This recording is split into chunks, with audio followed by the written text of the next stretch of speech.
Okay okay, bye bye. पुन्हा कधी आलास की काय? मजा आली बघ गप्पा मारून. चला बाय बाय. आत्ताच गेस्ट गेले हे तुमच्या लक्षात आलं असेलच. नमस्कार, मी doctor Anagha Kulkarni. Happy and healthy life at home या आपल्या चॅनलवरती हेल्थ टिप्स असतात, ब्युटी टिप्स असतात, तसंच मोटिवेशनल टॉकसुद्धा असतात. हल्ली तुम्ही तर माय किचनसुद्धा बघत असता, रेसिपीज बघत असता, खूप काही हल्ली. आणि तुम्ही ज्वेलरी बघत असता, साडी बघत असता, घरगुती फॅशन शो बघत असता. बऱ्याच गोष्टी आपण करत असतो आपल्या या चॅनलवरती. व्हरायटी पाहिजे, एन्जॉयमेंट पाहिजे, एंटरटेनमेंट पाहिजे, इन्फॉर्मेशन पाहिजे, सगळ्याच गोष्टी पाहिजेत नाही का? तर मज्जा येणार ना आयुष्यामध्ये. काय एकसुरीपणा किती येतो नाही तर. आता तेच तुम्हाला सांगते, आपल्या आयुष्यामध्ये सुद्धा खूप विविधता पाहिजे. कपड्यांची विविधता पाहिजे, खाण्यापिण्याची विविधता पाहिजे, वातावरणाची विविधता पाहिजे, माणसं विविध दिसली पाहिजेत. ही विविधता आपल्यासाठी, आपल्या मेंदूसाठी फार आवश्यक आहे, आपला मेंदू फ्रेश राहण्यासाठी. आजचा आपला विषयच तो आहे. जरासा वेगळा आहे विषय, पण आपला व्हिडिओ पण आज मोठाच होणार आहे बरं का. आज हा व्हिडिओ करण्याचा तुम्हाला हे सुद्धा सांगते कारण काय. आत्ताच माझा मैत्रिणीचा मुलगा एक आला होता, म्हणजे माझ्या मुलाला भेटायला आला होता. मित्र ते सगळे. तर तो असतो, मैत्रिणीचा मुलगा असतो परदेशामध्ये. तर तो आत्ता येऊन गप्पा मारून गेला. मग काय, आपण आपल्या घरात आत्ता नागपुरी भेळ केलेली होतीच ना, तर मग नागपुरी भेळ करून दिली, खाल्ला, मस्त वाटलं त्याला, एवढा आनंद झाला. किती छान करत खाला, जसं काय मी फार पंचपक्वान्नच करून दिलं त्याला, असं त्यानं केलं. पण खूप आनंद झाला त्याला. आणि मला खूप वेळा आम्ही बराच वेळ गप्पा मारत बसलो होतो. आणि त्या गप्पा मारण्यातलं लक्षात आलं की काय हे, तुम्ही म्हणाल मॅडम कोल्ह्याला द्राक्ष आंबट वगैरे म्हणाल मला तुम्ही कदाचित, पण तसं काही नाही आहे. कोल्हा नाही, द्राक्ष नाही, आंबट नाही. आम्ही हे सगळं खूप एन्जॉय केलेले आहेत, ह्या सगळ्या गोष्टी, देश विदेश सगळ्याच गोष्टी. त्यामुळे तसं कोल्हा, द्राक्ष, आंबट वगैरे काही नाही. पण अलीकडची ही जी परिस्थिती आहे, बदललेली परिस्थिती आहे सगळीकडची, सगळ्यांची बदललेली लाईफस्टाईल आहे. तुम्हाला माहिती आहे, प्रत्येक व्यक्तीला, म्हणजे इंजिनियर झाला की प्रत्येक व्यक्तीला असं वाटतं की मला आता परदेशातच जायचं आहे, मी परदेशात जाऊन राहणार आहे, मी सेटल होणार आहे. लग्न करताना सुद्धा मुलींनासुद्धा असं वाटतं आम्ही परदेशचा नवरा केला, पुन्हा आम्ही तिथे जातात, मुली जातात, सगळे आनंदाने जातात. आणि आपण हाही ट्रेंड बघतो आहे की हल्ली साधारणतः काही वर्षानंतर पुन्हा मुलं मुली परतही येत आहेत. जाताना ही मुलं मुली जी असतात ती काही शिकायला गेलेली असतात, त्यानंतर लग्न झाल्या ती गेलेली असतात. मग मुलं होतात त्यांना, आणि जशी त्यांची मुलं मोठी व्हायला लागतात तशी ती परत यायला लागलेली आहेत. मग तुम्ही काही जण जे परदेशातून आपले व्हिडिओज बघतात ना, ते म्हणतील काही नाही, आम्ही एवढी वर्ष इथे राहतो आहे, इकडे सगळं मस्त आहे, छान आहे. ओके, काहीच हरकत नाही. पण अलीकडचा जो बदललेला ट्रेंड आहे तोही मला तुमच्याशी गप्पा माराव्याशा वाटतात. कारण आत्ताच तो माझ्या मैत्रिणीचा मुलगा गप्पा मारून गेला. आणि मग मला वाटलं की नाही, मी तुमच्याशी ह्या सगळ्या मनमोकळ्या गप्पा मारल्या पाहिजेत. घरोघरी हल्ली मातीच्याच चुली आहेत. तर मग ही सगळीजणी जात आहेत. तिथं गेल्यानंतर काय होतं माहिती आहे का, म्हणजे माझा तो मैत्रिणीचा मुलगा जे काही माझ्याशी बोलला ते मी तुमच्याशी आता बऱ्याच साऱ्या गोष्टी बोलणार आहे. त्याचं म्हणणं की परत यायची इच्छा होती. एकदा सुरुवातीला गेलं की तिथं मस्त वाटतं, सगळं खूप छान वाटतं. लग्न झाल्यावर तर ते स्वर्गच आहे जणू. सुंदरता, स्वच्छता, सगळंच मस्त वाटतं. दोघं नवरा बायको, छोटंसं सगळं त्यांचं साम्राज्य, फार मस्त वाटतं त्यांना. आणि दर शनिवार रविवार फिरायचं, हिंडायचं, मस्त वाटतं. आणि मग त्याच्यानंतर काय होतं, जोवर ते दोघं असतात तोपर्यंत त्यांना तसं काही फारसं वाटत नाही. आणि जसं मूल होतं, मग त्यानंतर मात्र थोडीशी बायकोची जी आहे तिथे गेलेल्या त्या तरुणीची कुचंबणा व्हायला लागते. तोपर्यंत तीही जॉब काहीतरी करत असते, नवराही जॉब करत असतो, तरुण असतात दोघंजणं. पण जसं एक मूल होतं तसं त्या स्त्रीला, एस्पेशली मुलीला बाहेर जॉबला जाता येत नाही. आपल्या इथल्या मुलींचं तसं होत नाही, तरुणींचं तसं होत नाही. विशिष्ट दिवसानंतर म्हणजे विशिष्ट महिन्यांच्या नंतर बाळंतपण झाल्यावरती लगेच त्या जॉईन होतात. आपल्याकडे डे केअर सेंटर असतात किंवा कोणीतरी घरी मूल सांभाळायला असतो. म्हणजे लहान मूल असल्यानंतर नोकरी सोडली पाहिजे हा आपल्याकडचा ट्रेंड नाही, पण तिथे मात्र तो तसा ट्रेंड आहे. कारण की ते मूल सांभाळायला कोणी नसतं तिथे. आई वडील गेलेले असतात, ते काय हो किती 1, 2, 3 महिने थांबतील आणि परत येतील. पण त्यानंतर मात्र ही जी तरुण मुलगी असते, जिला ते सगळं खूप छान छान वाटलेलं असतं सुरुवातीला, ते तिला छान छान वाटणं संपतं. कारण की लहान मूल, लहान बेबीमुळं तिला पूर्वी कसं तिचं ती आपला एक पर्स लावली, मस्तपैकी शर्ट पॅन्ट घातलं, एक वरती मस्त स्वेटर घातला, मऊ सुंदर राजकुमारीसारखा की निघाले बाहेर. कधी दोघं जणं जाणार, कधी एकटीच जाणार. पण आता जेव्हा लहान मूल होतं तेव्हा ते सहज बाहेर पडणं होत नाही. आणि बाहेर पडणं जेव्हा व्हायचं थांबतं त्यावेळेला फक्त घरकाम, ते लहान मूल आणि आजूबाजूचं असं कोंदट वातावरण. एकतर थंडी, नाहीतर पाऊस, नाहीतर गार वारं, अंधार. त्याला म्हणतात ते म्हणे ग्रे वेदर म्हणतात म्हणे, मलाही काही माहीत नाही पण ग्रे वेदर म्हणतात म्हणे. म्हणजे सॅड होतं त्याच्यामध्ये. आणि मग त्याचं काय व्हायला लागतं, त्या मुलीला स्वतःला त्याच्यात डिप्रेशन यायला लागतं. डिप्रेशन म्हणजे आपण नैराश्य म्हणू. नैराश्य यायला लागतं त्या मुलीला. आणि मग तिला असं वाटतं की मला बाहेर हिंडता येत नाही आहे, फिरता येत नाही आहे. सुरुवातीच्या काळामध्ये कसं ते दोघं जणं कुठेही जात होते, आपलं आपलं खाणं पिणं बरोबर घेतलं, नाहीतरी तिथं असं खाणं पिणं घरातनंच घेऊन जातात. आपण चिक्कार लोकांच्या व्हिडिओमध्ये बघतोय की हो, इतके व्हिडिओ प्रचंड निरनिराळ्या देशातले, निरनिराळ्या खंडातले बघतीये मी. ते आपलं घरातनं सगळं आपलं बास्केट घेऊनच जायची. चहा घेऊन जायचा, कॉफी घेऊन जायची, सँडविच घेऊन जायचं, खाणं घेऊन जायचं, पिणं घेऊन जायचं, ते आपले खाण्याचे छोटे छोटे छोटे असे पॅक घेऊन जायचे, सगळं घेऊन जायचं. एक वेळचं, 2 वेळचं, 3 वेळचं. कारण बाहेर जाऊन खाणं हे फारसं परवडत नाही. आपल्याला एवढंच माहिती आहे की आपण जेव्हा हिंडायला फिरायला जातो, परदेशाला अगदी फिरायला जातो ना, पर्यटनाला आपण, त्यावेळेला कसं आपण कुठल्या तरी ट्रॅव्हल कंपनीतनं गेलेलो असतो. आणि मग त्यामुळे त्यांचं खाणं पिणं असतं, छान हॉटेल असतं, सगळं असतं. पण जेव्हा हे असे जे तिथं स्थायिक म्हणजे राहायला गेलेली जी कपल्स आहेत, माणसं आहेत, आपल्या इंडियातनं जी गेलेली आहेत बाहेर, त्यांचं कसं होतं की ह्या सगळ्या गोष्टी, बाहेरचं खाणं पिणं हे त्यांना परवडत नाही. त्यामुळे घरातनं सगळं घेऊन जायचं. म्हणजे त्या बाईचं काम प्रचंड वाढतं, प्रचंड वाढतं. तरी मला असं वाटतं की कॅनडा, USA वगैरे बऱ्याच ठिकाणी स्वतःचं व्हेइकल त्यांच्याकडे असतं. मग त्या व्हेइकलमध्ये सगळेजण बसतात आणि हिंडतात. पण किती ते ड्रायव्हिंग करायचो, किती ते ट्रॅव्हलिंग, किती ते ड्रायव्हिंग, सगळीकडे आपणच जायचं. आणि पण ते युरोप कंट्रीमध्ये की नाही, म्हणजे मी जे व्हिडिओज बघते ना त्यावरून मी तुम्हाला सांगत असते सगळ्या. मी स्वतः जाऊन आले ना, तेव्हा आम्ही ट्रॅव्हल कंपनीकडनं जाऊन आलो. त्यामुळे आम्हाला काहीच त्रास झाला नाही, काहीच नाही, खाण्याचा नाही, पिण्याचा नाही, कसला नाही.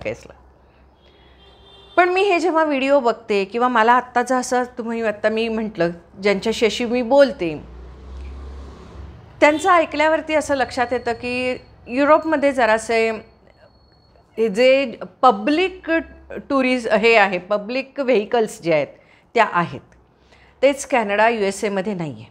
म्हणजे पब्लिक हे म्हणजे कसं की बस, ट्राम, ट्रेन, इथून तिथं जाण्यासाठी म्हणून आहेत. म्हणजे पण त्यामुळे काय होतं माहिती का, ही जेव्हा मुलं स्वतःचं ड्रायव्हिंगच विसरतात. इंडियामध्ये आपल्या ह्या मुलीसुद्धा, तरुण मुली 8वी 9वी 10वीला जातात तर सगळी मुली ड्रायव्हिंग करत असतात, 2 व्हीलर. मग त्याच्यानंतर वयात आल्यावरती किंवा 21 वयानंतर साधारणतः 4 व्हीलर वगैरे वापरायला लागतात. सगळेजण शिकतात. तिथं गेल्यावरती काय आहे माहिती का, तो सगळा प्रकारच बंद होतो. स्वतःचं ड्रायव्हिंग करणं बंद होतं. म्हणजे ह्या आयुष्यातल्या फक्त म्हणजे घरकाम, आणि त्या घरकामामध्ये सुद्धा तुम्हाला सांगते A to Z सगळं घरकाम. आपल्याला कसं टॉयलेटला गेलं भरकन पाणी घालायची सवय आहे, तिथं ते पाणी नाही तिथं, ते टॉयलेट पेपर्स वापरायचे. म्हणजे स्वच्छतेला सुद्धा ते स्त्रीला किती अवघड आहे ना खरं तर, तसं विचार करायला गेला तर. पण ठीक आहे, ते सवय असते म्हणे, त्यांना सवय होते म्हणा. पण तरीसुद्धा ते इतरांना सवय होत असेल, पण ती स्वच्छता जी करावी लागते ती फार सगळ्या ठिकाणी, सगळ्या कुठलाही देश असू दे, त्या ठिकाणी कुठेतरी ते ड्रॉप सोडणार, त्याचा वास येणार, ती मग दरवेळेला स्वच्छता करायची हे बऱ्याच वेळेला मोठ्यानंच करावी लागते. लहान मुलं कशाला करतील? म्हणजे काही काही गोष्टी मला ज्या तो आज बोलता बोलता माझ्या मैत्रिणीचा मुलगा ज्या ज्या बोलला ते मी तुमच्याशी बोलते आहे बरं का. त्याच्यात काही त्यांची खिल्ली उडवायची किंवा त्यांची चेष्टा करायची असं काही नाही. हल्ली परदेशातून मुलं परत का येत आहेत हे पण तो मला बोलला. आणि तिथे गेलेली सुद्धा काही फारशी हॅपी नाही आहे. सुरुवातीच्या काळात सगळी हॅपी आहेत, पण मग त्यानंतर ते एक वेदर, ती थंडी, घरातनं बाहेर पडता येत नाही. मुलं झाल्यानंतर त्या मुलांना घरात किती एंगेज ठेवणार हो. छोटी छोटी मुलं असतात, मग त्यांनी घराच्या बाहेर जायचं नाही, बाहेर काही ॲक्टिव्हिटीज नाहीत, वातावरण सगळं असं कोंदट आणि जिथं जाल तिथं सगळ्यांनी लवाजमा जायचा. आपल्यासारखं नाही ना, मुलं तिथे खेळायला गेली आहेत, तिथे जवळच्या ग्राउंडवर खेळायला गेली आहेत, असं फारसं नाही आहे तिथं. म्हणजे आईवडिलांना सगळ्या ठिकाणी आपल्या मुलांना घेऊन जावं लागतं. नाहीतर मग मुलांना आपल्या घरामध्ये त्यांना एंगेज ठेवावं लागतं वेगवेगळ्या ॲक्टिव्हिटीज देऊन. मुलं अशी म्हणजे बोलता बोलता मला तो म्हटला, जेलमध्ये कोंडल्यासारखं होतं आहे मुलांना, असं अगदी सहज. मोठी माणसं कशी कामामध्ये रमून जातात किंवा कामामध्ये त्यांचा वेळ जातो, मुलांचा वेळ जात नाही. शाळा पण तिथल्या तशा फार आपल्या इंडियासारख्या शाळा ज्या आहेत ना, एवढे विषय नाही, एवढं शिक्षण तिथलं असं हेक्टिक नाही. आपल्याला असं वाटतं किती शिक्षण, किती दप्तर, आपल्याला सदा तक्रारी करायची सवय. पण बोलता बोलता तो म्हणाला, नाही तिथं विषयच नाहीत, सगळं तिथे भर कशावरती तर पर्सनॅलिटी बिल्डिंग ह्याच्यावरती जास्त जोर. मग एखाद्या शाळेत ड्रॉइंग जास्त असतं, एखाद्या स्पोर्ट्स असतं, म्युझिक असतं, लँग्वेज, मॅथ्स, ह्या सगळ्या गोष्टींना जास्त महत्त्व. आणि आता आपल्याकडे कसं म्हणून सगळे विषय असतात, तसे तिकडे विषयच नाहीत आणि तेवढे विषय नाहीत. त्यामुळे मुलांचा जो मेंदू आहे ना तो रिकामा राहतो. मुलांचे मेंदूचं ग्रास्पिंग प्रचंड आहे. काय वाटेल ते शिकवा तुम्ही. मग ती फक्त टी व्ही समोर बसतात. आजूबाजूचं वातावरणसुद्धा आज ज्या ज्या गप्पा झाल्या मी तुमच्याशी मारते आहे बरं का, त्या सगळ्या आजूबाजूला थोडंसं त्या ठिकाणी म्हणजे सगळ्या ठिकाणी असं ड्रिंक्स, म्हणजे आपण कोल्ड्रिंक्स नाही म्हणणार, बियर वगैरे तिथे मिळते, बियर वगैरे पित असतात. हे तर आम्ही सुद्धा बघितलं आहे की लिटरली लोक असे बियरचे कॅन घेतात, 15-15, 20-20 आपल्या बॅगेमध्ये घालतात आणि आपलं पाण्याच्या ऐवजी तेच पित असतात तिथं. तर हे सगळं मुलं बघत असतात. थोडासा स्मोकिंगही तिथे खूप जास्त आहे, थंडीमुळे असेल किंवा काय असेल, तेही आपली लहान मुलं बघतात. व्यसनं, ड्रग्ज, टिपिकल एक विशिष्ट वास त्या ड्रगचा, म्हणजे त्याला वीड म्हणतात त्याचा एक टिपिकल वास, ह्या सगळ्या गोष्टी मुलांना त्या फार लहान वयामध्ये ह्या सगळ्या बघायला मिळतात तिथं. म्हणजे आपण जे म्हणतो बऱ्याच वेळेला आपण बघतो ना टी व्हीवर वगैरे बातम्यात की तिथे क्राईम वाढला आहे. क्राईम तर सगळीकडेच आहे, सोडा आपल्याकडे काही नाही आहे का, गुन्हेगारी नाही आहे का, आहेच ना. पण इतकं तिथं मात्र ती पॉप्युलेशनच कमी आहे. त्यामुळे वातावरणामध्ये किंवा बाहेर तुम्ही गेलात तर फारशी माणसं नाही आहेत, माणसं दिसत नाहीत, ॲक्टिव्हिटी कुठली दिसत नाही. त्यामुळे जे काय घडतं असं ह्या पद्धतीचं चुकीचं क्राईम वगैरे, तर त्या गोष्टी मुलांना बघायला मिळतात तिथं आणि त्याचा त्यांच्यावरती एक इम्पॅक्ट होतो. त्यामुळे सुद्धा ही आताची जी पिढी आहे, साधारणतः मुलं 12-14 वर्षाची व्हायला लागली, 14च्या आधीच सगळी ही पिढी भारतामध्ये परत यायला लागली. एवढंच नव्हे तर काय झालं आहे, हल्लीचा भारतच बदललेला आहे. रस्ते बदललेले आहेत, वातावरण बदललेलं आहे. ह्या मोठ्या मोठ्या सिटीज ज्या आहेत ह्या चांगल्या कन्स्ट्रक्ट केलेल्या आहेत, पॉश, लॅविश. तिथलं वातावरणही यांना पोषक असतं, जसं बाहेर असतं तसं. आणि त्यामुळे एकदा इंडियाच्या बाहेर ते जाऊन येतात, तेव्हा सुरुवातीला त्यांना ते सर्व छान वाटतं, नंतर मग ते कुठेतरी त्यांना हेक्टिक वाटायला लागतं काम, पुरुषालासुद्धा आणि स्त्रीलासुद्धा. कारण की पुरुष काम करतो, म्हणतात तिथं की आठवड्यातले 5च दिवस काम करायचं, बाकीचे 2 दिवस करायचं नाही. पण तरी ते जे काम केलेलं असतं त्यामधलं त्यांचं जे टॅक्सेशन असतं ते खूप जास्त आहे म्हणे. कारण की तिथे बऱ्याच गोष्टी या फ्री आहेत. मुलांचं शिक्षण काही ठिकाणी फ्री आहे, पुन्हा सुखसोयी आहेत, तिथं सुविधा आहेत, पुन्हा हॉस्पिटल्स फ्री आहेत, आणि मुख्य म्हणजे तिथं डॉक्टर्स जो आहे याच्यासाठी आपले इथले कसे नगरपालिकेचे दवाखाने तसे तिथल्या दवाखान्यामध्येच तुम्हाला जावं लागतं. म्हणजे इतके डॉक्टर्स तिथे अवेलेबल नाही आहेत, इझिली अवेलेबल नाही. म्हणजे तुम्हाला काही झालं, मोठी माणसं एक वेळ सहन करू शकतात, तरीसुद्धा समजा खूप पोटात दुखतं आहे, खूप चेस्ट पेन होतं आहे, खूप दात दुखतो आहे, कान दुखतं आहे, अशा वेळेला समजा आता तुम्ही पडलात, मोडलं आहे हाड, तर ते तुम्हाला हॉस्पिटलमध्ये लगेच घेतात, किंवा एखादी इमर्जन्सी असली तर लगेच घेतात. पण इतर ह्या सगळ्या ज्या गोष्टी आहेत त्याच्यासाठी 3-3 महिने अपॉइंटमेंट मिळत नाही. 3-3 महिने. आजच मी एका डॉक्टरांशी गप्पा मारत होते. ते म्हणले, अहो माझ्या एका मित्राचा मुलगा डॉक्टर आहे, हॉस्पिटलमध्ये आहे, स्वतः डॉक्टर, आणि त्याचा काहीतरी प्रॉब्लेम झाला तर त्याला 3 महिन्यानंतर अपॉइंटमेंट मिळाली. कारण की ती इमर्जन्सी नव्हती. 3 महिन्यानंतर अपॉइंटमेंट मिळाली, आणि म्हणून तो सरळ 3 आठवड्याची सुट्टी टाकून इंडियात आला, औषधोपचार केला आणि गेला. म्हणजे इंडियात येऊन औषधोपचार करून जाणं हे जास्त सोपं आहे. कारण माणसाला एखादी गोष्ट व्हायला लागली की असं वाटतं की नाही, मला औषध पाहिजे, मला यातनं बरं व्हायचं आहे. जोपर्यंत आपण छान आहोत, चांगले आहोत, तोपर्यंत काही वाटत नाही. तसंच ते लहान मुलांचं पण कसं होतं आहे, मोठी माणसांची त्यातल्या त्यात काहीतरी इम्युनिटी जास्त असते, पण लहान मुलांची इम्युनिटी त्यांना ती थंडी सहन होत नाही, सारखी ती शेंबडाची नाकं वाहतात, ताप येतात, खात नाहीत, पित नाहीत, कारण खेळायला मिळत नाही, हालचाल कमी, नुसतं ते टी व्हीवर बसायचं, मोबाईलवर बसायचं, त्यामुळे मुलांनाही तो त्रासच होतो. तर असं हे सगळं वातावरण तिथलं असल्यामुळं आजच्या मी गप्पा तुमच्याशी शेअर करते आहे बरं का. बरीच जणं आता यायला लागलेली आहेत. पण आणि कसं होतं की पुन्हा एकदा इंडियात एकदा येऊन गेलं की असं त्यांच्या लक्षात येतं, इथं सगळ्याच दृष्टीने भारत विकसित व्हायला लागलेला आहे. रस्ते सुंदर आहेत. पुन्हा सर्वात मोठी गोष्ट त्यांना मज्जेशीर काय वाटते माहिती का, साधारणतः युरोपमधनं आलेल्यांना तरी, की आपल्याकडं नेट दिवसाला 2 GB नेट, त्यांना महिन्याला 1 GB. मग म्हणजे हा जो खूप मोठा आहे, मग त्यांना असं वाटतं की अरे आम्ही अशा काय सुधारलेल्या देशात गेलो आहे, प्रगत देशामध्ये आम्ही गेलो आहे काय अप्रगत देशामध्ये गेलो आहे. म्हणजे आम्हाला इथे आल्यावरती जास्त प्रगत आहे असं वाटायला लागतं त्यांना.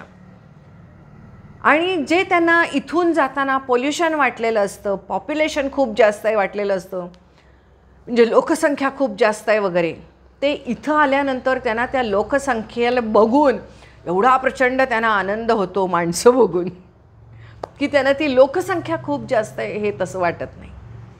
आनंद होतो त्यांना, माणसं बघून आनंद होतो. तर अशा ह्या काही काही गमती आज मी ज्या गप्पा मारल्या त्या मी तुमच्याशी शेअर केल्या. आणि पण एक खाण्यातली विविधता जी आपल्याकडं आहे छोट्या छोट्या गोष्टींमध्ये, ती विविधता तिथे नाहीच. प्रचंड महागाई. आणि दुसरी गोष्ट म्हणजे, आणि एक माझ्या त्या ह्यांनी सांगितलं मैत्रिणीच्या मुलांनी, की दिवाळीला म्हणे त्याच्या सासूरवाडीकडनं त्यांच्या फॅमिलीला घेऊन गेला होता ना, तर त्याच्या सासूरवाडीने फराळ पाठवला होता म्हणे. मग फराळ पाठवल्यावर मग त्याच्यात आणि पण बरंच पाठवतात ना, जरा ड्रेसेस पाठवतात, पुन्हा पिठं पाठवतात ना आपल्याकडचे लोक, भाजणीची काय पिठं पाठवतील, काय काय काय काय पाठवतात, किराणा पाठवतात, स्वस्त आहे म्हणून, आणि तेवढं ते व्हायला पण पाहिजे ना, बॉक्स मोठा, तर म्हणून ते पाठवलं. पुढे दिवाळीच्या ह्याच्यामध्ये हा प्रॉब्लेम खूप होतो म्हणे. ते दिवाळीत मिळालं नाही, दिवाळी झाल्यानंतर मिळालं नाही, क्रिसमस झाल्यानंतर मिळालं नाही, गुढीपाडवा झाल्यानंतर मिळालं नाही, आत्ता कधीतरी ते आलं. मग आता एवढ्या उशिराने आलेलं, आता त्याच्यामध्ये काय काय असणार, खाण्याचे पदार्थ होते, मसाले वगैरे होते, त्याला सगळं आता बुरशीच आलेली असणार ना. मग त्यामुळे काय झालं, त्यांनी ते रिजेक्ट केलं, की आता घेऊन तरी काय करायचं म्हणून रिजेक्ट केलं. तर जाताना त्यांना काहीतरी 15,000 म्हणे खर्च लागला होता. पोस्टातनं पाठवतात ना हे, तर त्या पोस्टाने त्यांना लेटर म्हणजे फोन केला आणि सांगितलं की तुमचं पार्सल वापस आलेलं आहे आणि ते परत घ्या. यांनी सांगितलं आम्हाला नको ते पार्सल, आम्हाला नको, आम्हाला नाही घ्यायचं. ते म्हणले नाही, तुम्हाला 15,000 रुपये भरून पुन्हा घ्यायचं आहे ते. का तर आम्हाला तो, जरी तुम्ही आत्ता घेणार नसलात तरी त्याचा जो ट्रान्सपोर्टेशन खर्च जो आहे तो आम्हाला आलेलाच आहे. तुम्ही रिजेक्ट केला म्हणून काय झालं, आम्हाला तो खर्च आलेलाच आहे. ज्या प्रत्येक ठिकाणी ते कंटेनरमधनं पाठवायचं किंवा गोडाऊनमध्ये ठेवायचं, पुन्हा ते तुमच्या तिथपर्यंत पोचवायचं, इथपर्यंत ह्या सगळ्या गोष्टी आम्हाला त्याचा खर्च पडलेला असतो, तो तुम्हाला द्यावा लागेल. हे म्हणले आम्हाला नकोच आहे. मग ते म्हटले तसं नाही, नेक्स्ट टाईम जर का तुम्हाला परत पाठवायचं असेल ह्या व्यक्तीला तर तुम्ही पाठवू शकणार नाही, कारण की तुम्ही ब्लॅकलिस्टमध्ये जाता. बघा किती काय काय गोष्टी, तुम्ही ब्लॅकलिस्टमध्ये जाता आणि त्यामुळे मग तुमचं पुन्हा कुठलंही पार्सल पाठवलं जात नाही. अरे बापरे, म्हणजे बघा किती किती किती काय काय छोट्या छोट्या गोष्टी असतात. आणि ह्या गोष्टी आम्हाला सगळ्या त्या आज गप्पा मारताना कळल्या, सांगितल्या, आश्चर्य वाटलं. आणि मग म्हटलं सहज बोलावं. आता तुमच्यापैकी खूप जणी असणार आहेत परदेशामध्ये, ते म्हणणार हे असं नाही आहे, ते तसं नाही आहे, इतकं असं आहे तसं आहे. जे सेटल्ड झालेले आहेत ना त्यांना कदाचित या गोष्टीचं फारसं हे वाटेल की काय मॅडम सांगतायत असं तसं. पण जे मी आजकाल आसपास बघती आहे किंवा आमच्या आजूबाजूला बघती आहे, गावात बघती आहे, गल्लीत बघती आहे की येणाऱ्यांची जाणाऱ्यांची आहेच आहे, पहिल्या इतकीच जाणाऱ्यांची संख्या आहे. तरुण मुलांना ती क्रेज आहे जाऊन यायचं. पैसे मिळून येतात की नाही माहीत नाही, कारण की प्रचंड तिथे टॅक्सेशन आहे, प्रचंड त्या ठिकाणी खर्च आहे. त्यामुळे पैसे मिळून येतात की नाही माहीत नाही, पण अनुभव खूप छान घेऊन येतात, फिरून येतात, हिंडून येतात. त्यामुळे जाणाऱ्यांची संख्या तिथं तेवढीच आहे. कदाचित आता पहिल्यापेक्षा सोपं पण झालेलं आहे. त्यामुळे जाणारी भरपूर आहेत, पण येणाऱ्यांची संख्या पण हल्ली वाढायला लागलेली आहे. कारण आपल्या देशामध्ये सुधारणा व्हायला लागलेली आहे, आपलंही राहणीमान सुधारायला लागलेलं आहे. आणि इथं आल्यावर त्यांच्या जॉबचं काय, तर ते जो मिळेल तो जॉब घेऊन टाकतात. कारण एकतर त्यांना इथे आल्यावरती एवढी स्वस्तही वाटायला लागते. आणि समजा त्यांच्याकडे गाडी नसली तरी कॅब असते, ऑटो असते, रिक्षापेक्षा हे सगळं त्यांना फार मजेशीर वाटतं. सुरुवाती आल्यावर काय त्यांना टू व्हीलर वगैरे कॉन्फिडन्स नसतो, गाड्यांचा कॉन्फिडन्स नसतो. पुन्हा ते व्हेकलसुद्धा left hand drive, right hand drive हा त्यांना कॉन्फिडन्स नसतो. पण आपल्या इथं ऑटो रिक्षा, कॅब, इथं ह्या सगळ्या ज्या गोष्टी आहेत इतक्या सोप्या आहेत, इतक्या सोप्या आहेत. तुम्हाला कुठे गावाला जायचं असलं तरी निरनिराळ्या ॲपवरनं तुम्ही बुक करू शकता. अगदी किराणा माल वगैरेसुद्धा तुम्हाला काही वेळेला नाही जाता आलं तर सगळं घरपोच येऊ शकतं. एवढंच नव्हे तर अगदी दूध, इस्त्रीवाला ह्या सगळ्या गोष्टी आपल्या घरी येत असतात. ह्या सगळ्या फार मोठं त्यांना असं छान वाटतं की अरे कसली ही सगळी सोय आहे. आणि घरामध्ये काहीतरी समजा रंग लावायचा आहे, हे करायचं आहे, तर लगेच कॉल करून माणसांना बोलू शकतो, प्लंबरला बोलू शकतो, इलेक्ट्रिशियनला बोलू शकतो. किंवा समजा घरामध्ये फर्निचर घ्यायचं आहे तर नुसतं कॉल केला, जाऊन तिथं आलं की ती माणसं येऊन जोडून जातात निघून. तसं तिथं नाही ना, ते सगळं आपणच करत बसायचं. तर हेही त्यांना असं वाटतं वा, भारतात किती सगळं सोपं आणि छान आहे. कारण जेव्हा मुलं तरुण असतात ना तेव्हा घरातलं त्यांना फारसं काही माहीत नसतं, आईवडील सगळं करत असतात. मग नंतर तिथं त्यांना ती करायची सवय लागलेली असते. पण इथं आल्यावर पुन्हा त्यांना असं वाटतं वा काय मस्त रिलॅक्स, सगळं किती छान छान आहे असं त्यांना वाटायला लागतं. आणि मग थोडा तिकडच्यापेक्षा कितीतरी पगार जरी कमी असला तरी सुद्धा त्यांना भारतामध्ये राहावंसं वाटतं, कारण ती खूप स्वस्ताही वाटते, सुखसोयी वाटतात. आणि हवामानाचं जे आहे ना, मी म्हणते बाकीचं राहू दे, नातेवाईक काय नातेवाईक तुमचं सगळ्या स्वभावावरती आहे.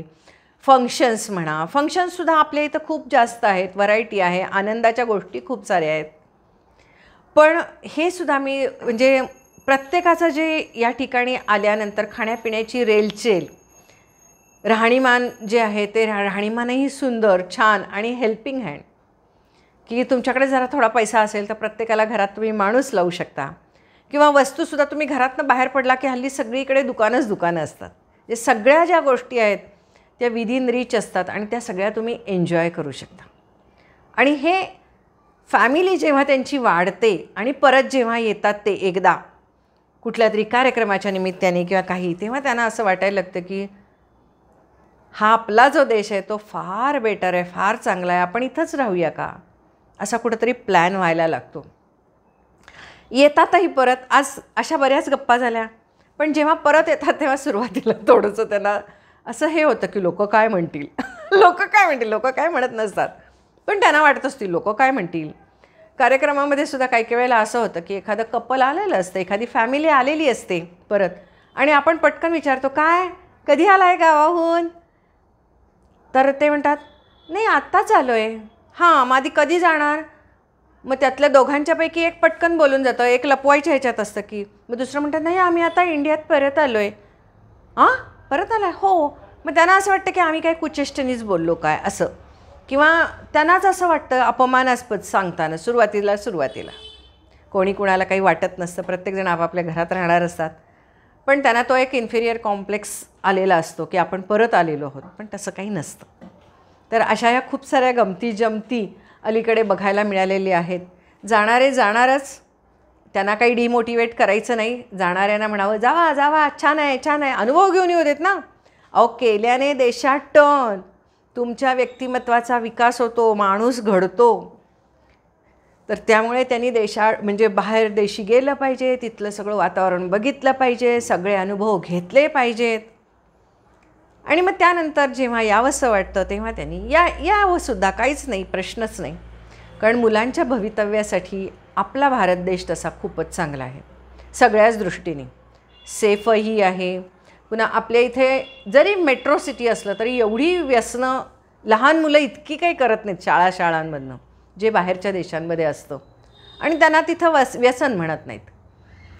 ह्या सगळ्या ज्या गोष्टी, किंवा मुली डेटिंग वगैरे करणं वगैरे, ह्या सगळ्या ज्या गोष्टी आहेत ह्या परदेशामध्ये आहेत तर आहेत, पण आपल्याही देशात मग आपल्या भारतीय पालकांना ह्या सगळ्या गोष्टी डायजेस्ट होत नाहीत. त्यामुळे मुली जरा वयात यायला लागल्या, मुलं जराशी मोठी व्हायला लागली की त्यांना असं वाटतं की आम्ही आमच्या आईवडिलांच्यासाठी परत यायला लागलो, असं मोठं बोलतात. हो, ते तसलं काही नसते. स्वतःसाठी झालेले असतात ते, परत स्वतःच्या आनंदासाठी आलेले असतात, स्वतःच्या सुखसोयींच्यासाठी आलेले असतात, मुलांच्यासाठी आलेले असतात.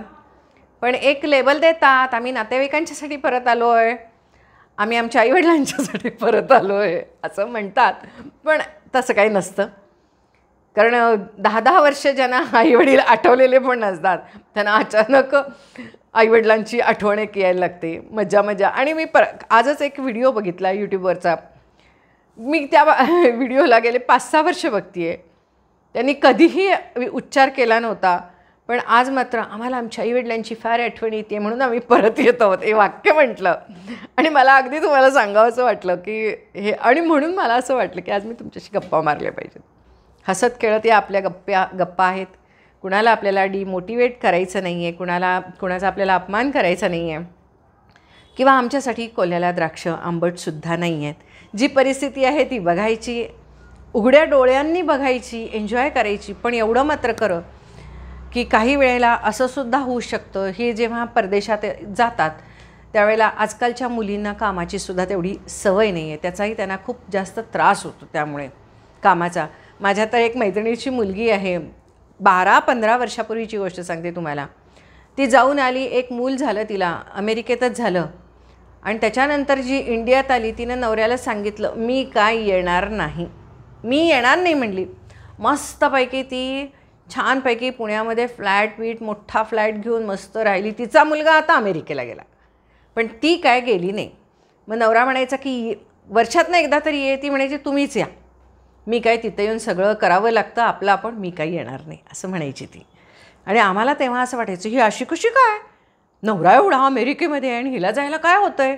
सगळे लोक अमेरिकेला जायला तडफडतात आणि ही कशी नाही. पण तिलाच माहिती होतं की तिथलं काय वातावरण आहे आणि किती तिथं काम पडतं. आणि जर घरात कसं एकट्या मुली असतात, आता तुम्हाला माहिती आहे मलाच घरात कामाची सवय नाही, तर मी माझ्या मुलीला कशाला काम लावीन. तर आपल्याकडची सुद्धा न्यूक्लिअर फॅमिली झालेली आहे, छोट्या फॅमिली झालेल्या आहेत.